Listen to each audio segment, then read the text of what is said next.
আপনাদেরকে একটা দোয়া শিখাতে চাই। উল্টাপাল্টা দোয়া করলে দোয়া পূরণ হয়ে যাবে, কবুল হয়ে যাবে, কিন্তু আপনার কাজ হবে না।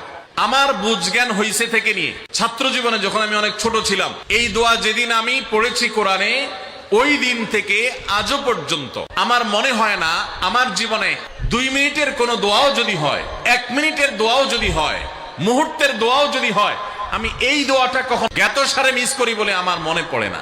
ছাত্র জীবন থেকে শুরু করেছি, আজও পড়ে যাচ্ছি। আলহামদুলিল্লাহ, আল্লাহর কাছে শুকরিয়া আদায় করে আপনাদেরকে বলতে পারি, এই দোয়ার সুফল আমি নিজের চোখে দেখেছি, আমি নিজে ভোগ করছি। টাকা পয়সা দিয়ে দাম্পত্য জীবনে শান্তি কেনা যায় না। কোরআনে কারীমের একটি আয়াত আমি পেশ করতে চাই। আল্লাহ রাব্বুল আলামিন কোরআনে কারীমে ইরশাদ করেছেন, ওমিন আয়াতিহি আন খালাকা লাকুম মিন আনফুসিকুম আজওয়াজান লিতাসকুনু ইলাইহা ওয়া জাআলা বাইনাকুম মাওয়াদ্দাতান ওয়া রাহমা ইন্না ফি যালিকা লাআয়াতিন লিকাওমিন ইয়াতাফাক্কারুন। আল্লাহ বলেছেন, তোমাদের পুরুষদের মধ্য থেকেই তোমাদের স্ত্রীগণকে সৃষ্টি করা হয়েছে। এর মানে সকল স্বামী থেকেই সকল স্ত্রী সৃষ্টি হয়নি। এর মানে প্রথম মানুষ আদম আলাইহিস সালাম থেকে প্রথম নারী, প্রথম পুরুষ আদম থেকে প্রথম নারী হাওয়াকে আল্লাহ তাআলা সৃষ্টি করেছেন তার বাম পাজরের হাড় থেকে। এরপর প্রত্যেকেই স্বতন্ত্রভাবে সৃষ্টি হয়েছেন। তো এই যে সৃষ্টি হয়েছে, আল্লাহ তাআলা বলেছেন কেন এটা করা হয়েছে।